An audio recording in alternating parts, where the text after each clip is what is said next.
Hail Payman! And hello, HQ Unicorns, HQ Cumbers, HQ Dorinos, HQ Cupids, and HQ Birds, HQ Unitarians, HQ University graduates. HQ Patooties, and welcome to your big money Sunday night edition of HQ, the live bubble game show, where you answer questions to win cash. Now I'm going to level with the HQ. I was not supposed to be here tonight. I was supposed to be flying with the famous Mockingbird in the Finger Lakes region, upstate New York, with 35,000 of my fellow friends and fans with a PH. But due to a state of emergency, some flooding up there, Mother Nature threw us a curveball. My weekend plans were scrapped. The silver lining in all of this is that I get to be here with all of you on HQ, where the only emergency is I'm out of extra lives. Do you have your extra lives for tonight? I hope you do.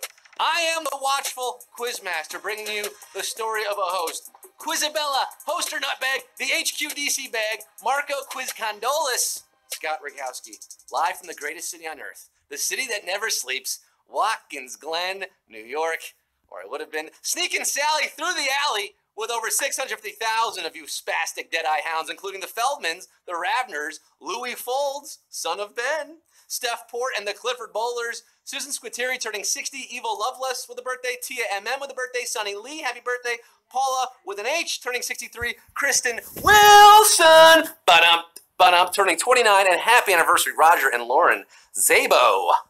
The time is near, your mission's clear. It's later than you think. Before you slip into the night, you'll want to answer a series of questions that go backwards down the number line from 1, easy peasy, to 15, hardy farty. Answer all 15 questions with aplomb, and I'll reward you with a hefty sum. I'm giving away $25K, 25 large, $25,000. Think of all the wonderful things you can buy with that kind of money.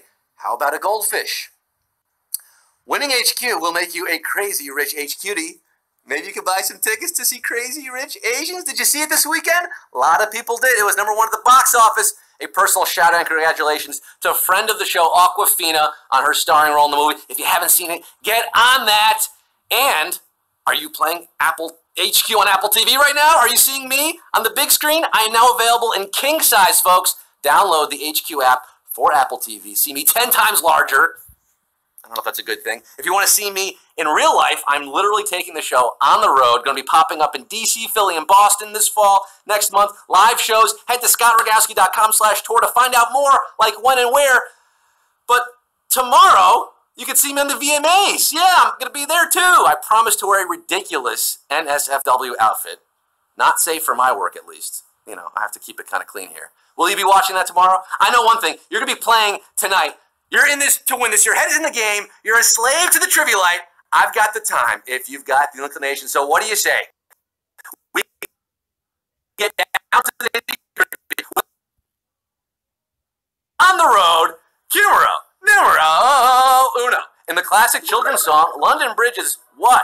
A big mood, throwing shade, or falling down. Now, this little ditty predates millennial slang by about 270 years. What does it mean? Probably that London Bridge was literally falling down, in disrepair, dilapidated, busted, kaput. Michael Douglas is falling down, and 702,131 of you are staying up. London is calling you for...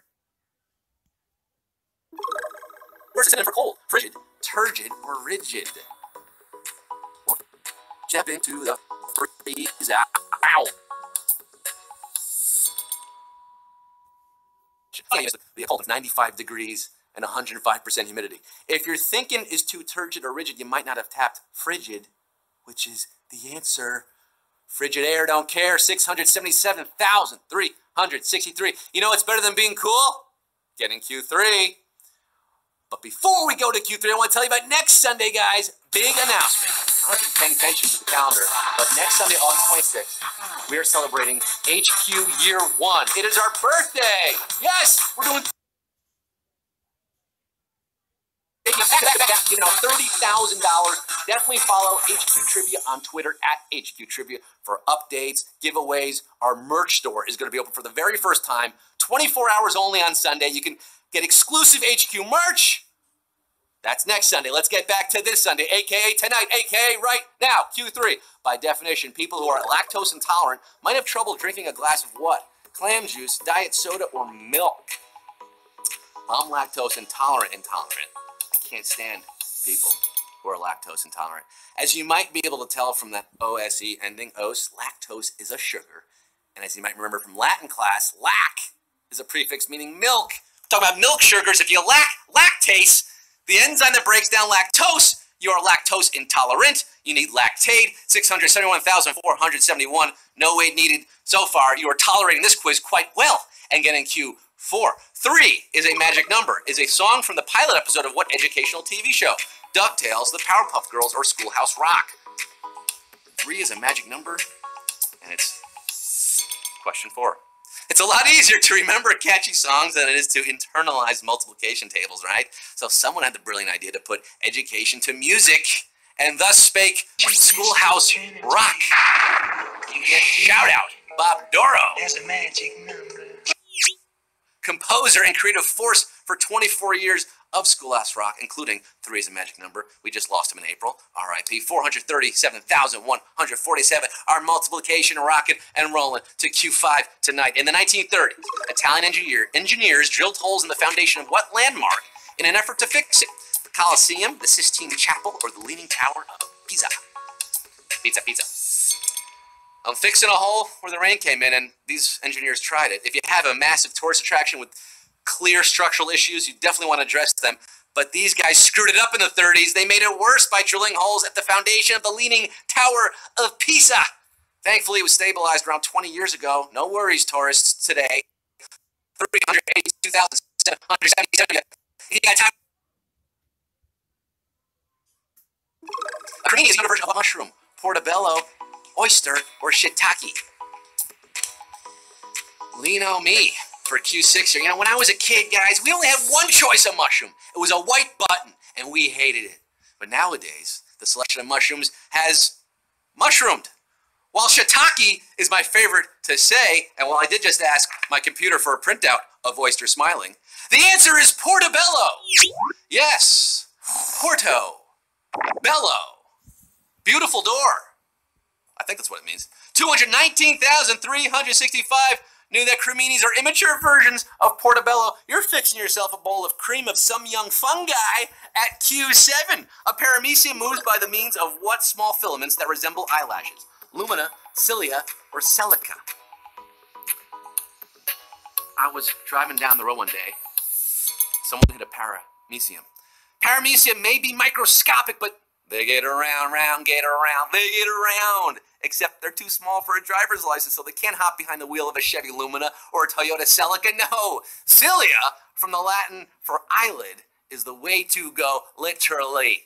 For Paramesi and for all 212,515 of you who got this right, you are under the microscope. For Q8, which of these Saturday Night Live alumni has an Oscar nomination for Best Original Screenplay? Kristen Wiig, Seth Meyers, or Tina Fey?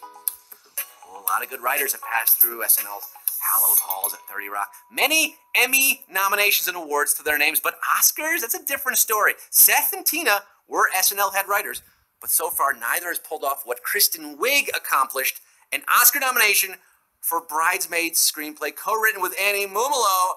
And oh boy, Alberto, I'm sensing a savage question at Q8. Yes, sir, Rihanna. We just lost 180,000 of you here on a Fred Savage Q8, 30,705. You know what's up at Q9, or do you not? Which of these words is not autological? Hellenic, monosyllabic, or word? Autological. It's autological, dear Watson. An autological word, what does that mean? Well, by definition, it's a word that describes itself. Like the word short, which is a short thing, or the word English, which is English. The word is a word, and the word Hellenic means of Greek origin. It is indeed of Greek origin, that word, but monosyllabic is multisyllabic. So it's not autological, whereas multisyllabic would be autological, because that is multi. Do you see how that works? 19,437, if you know it. You've cracked the dictionary lately, and you're getting Q10. Very impressed with you. A 19th century painting by Winslow Homer graces the cover of a mid-1980s album by who? Tom Petty, Bob Dylan, or Bruce Springsteen? How about this pairing of classic American rock with classic American art? It was painted right after the Civil War. Winslow's, Homer's, the veteran in a new field. Might be an allegory for the postbellum South, I don't know, but it is definitely the cover art for Tom Petty and the Heartbreakers' 1985 album, Southern Accents. There's giving up. Stop. Southern Accents, 13th on the Billboard charts that year, 9,600. Getting this one right. The rest of you, heartbroken, don't come around here no more. That was the hit song off that album. We're going to Q11. What film prominently features the likeness of the actor who played Captain Kirk in Star Trek? Friday the 13th, The Exorcist, or Halloween? I, for one, find all masks rather horrifying. Jim Carrey's The Mask, probably the scariest movie of them all. But the prop department on this film took a $2 toy store mask of William Shatner's Captain Kirk. Khan! Cut out the eyes, painted it white, and slapped it on Nick Castle to play Michael Myers in Halloween. 7,425 of you remember that scary movie. Halloween's kind of coming up, guys. Where are you going to be? Q12 tonight. Normally the last question, not tonight. Which of these literary characters is considered a classic example of an unreliable narrator? Amy Dunn, Kinsey Millhone, or Elizabeth Salander? $25,000 is the prize, guys. Just 7,425 still in the running after over 700,000 started. Now, Kinsey, well, she better be reliable. She's the protagonist of Sue Grafton's Alphabet Mysteries. There were 25 of those books. Elizabeth Salander appears in 5 of Stieg Larsson's Millennium series. She's pretty reliable. But the movie adaptation of Gone Girl hewed pretty close to the novel, with Rosamund Pike portraying Gillian Flynn's creation, Amy Dunn, who should not be taken at face value. Believe you me, 3,914. Oh, you're not gone yet. You are still in this to win this at Q13. 3 questions left. Which of these TV shows premiered first? The New Normal, New Girl, or Modern Family? Oh, you know your contemporary American television? The adorable New Girl, Zooey Deschanel. She arrived in 2011. And the short-lived Ryan Murphy comedy, The New Normal, premiered in 2012. Look, they can't all be hits, Ryan. But the Dunphy family of Modern Family first appeared on our small screens last decade in 2009er, 2,577. You're still here. You're still family. Mishpacha, for the penultimate question, Q14 tonight, which of these islands has the largest population? Great Britain, Honshu, or Taiwan? Yes, I said islands, and I meant it. The Band Islands has 4 population. Population 4. Nick Thorburn, what up? Great Britain, aka Wales, Scotland, and England, that is an island with nearly 63 million jammy Dodgers all crammed together. That's more than Taiwan with 23.5 million people, but fewer than the 100 million plus Japanese who inhabit Honshu, the island home of Tokyo and Kyoto. Honshu is your answer. 963 H-cuties left after Q14. You are islands unto yourselves. You can no longer use your extra life tonight. It's just you and the Q. Q15, the final round. It all comes down to this. Mr. Palmer concerned with it's over. 963 of you. Let's HQ it.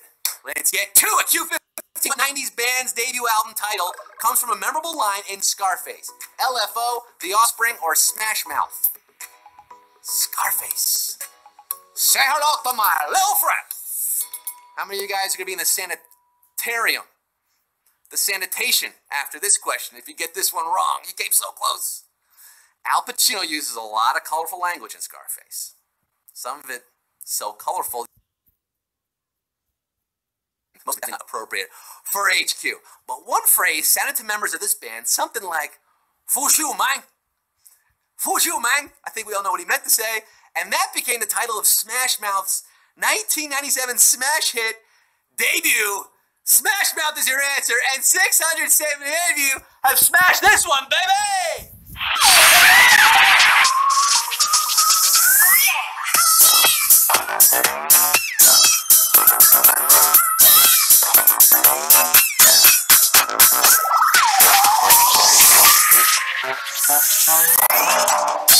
First you answer trivia, then you get the money, and then you get the power. 678 winners walking on the sun tonight with the big Smash Mouth answer. 36 buckaroos and 87 or 88 cents to the victors go the spoils. Congratulations, Titan 9064, Macy George there, 6 Monarchs.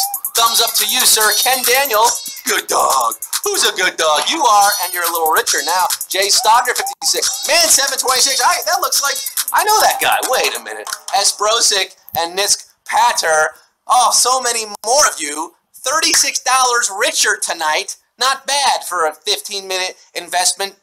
Kids, adults, I declare this meeting of the Midnight Society closed. But come back next Sunday. Remember, it's our birthday. Back to back to back, starting at 8 p.m., giving out a whole ton of money.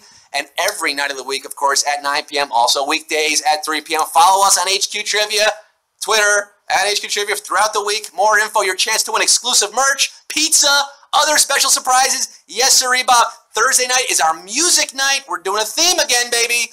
Music night for the first time on HQ. That's Thursday at 9. I'll see you tomorrow, folks. I'm Scott Rogowski signing off, saying, put away the crack before the crack puts you away. Smash Mouth, baby!